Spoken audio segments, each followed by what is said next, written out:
I used to be a Zionist. As you mentioned, I'm a Holocaust survivor. Zionism was very important for me as a salvation of the Jewish people, until I found out that the state was founded based on the extirpation, the expulsion, and multiple massacres of the local population.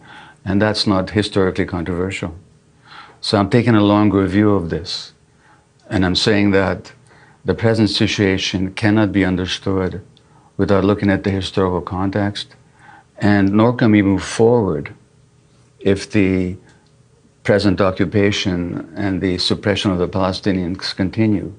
So Sharon, your previous guest, talked about the fragile coexistence. There was no coexistence. There was oppression, periodic massacres, land occupation, in the West Bank, the continuous expulsion of the population from their homes.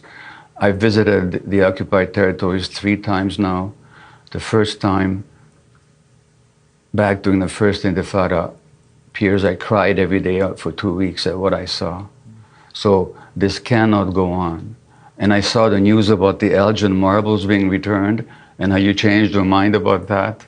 Well, how about returning the land that's been stolen from the Palestinians? I'm not talking about the state of Israel. I'm not talking about 1948.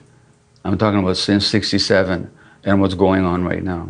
So there's got to be some stop to what's going on, and that's how I understand it. Yeah. Israel's right to defense. Yes, Israel has the right to defend itself. Every country does.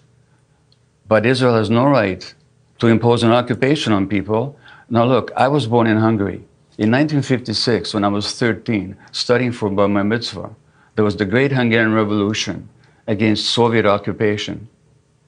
And it was after that revolution that we became refugees and came to Canada. Now, did Russia have the right to defend itself against the Hungarian revolutionaries?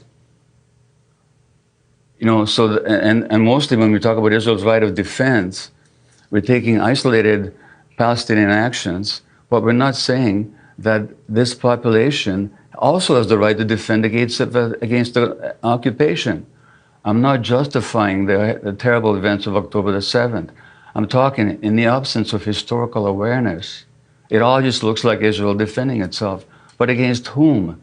Against the population that has been massacring in the number of thousands for 80 years and taking their lands and destroying their homes and jailing their children and torturing them. That's the history. Now, unless we know that, it all looks like this poor little country trying to defend itself. But against whom?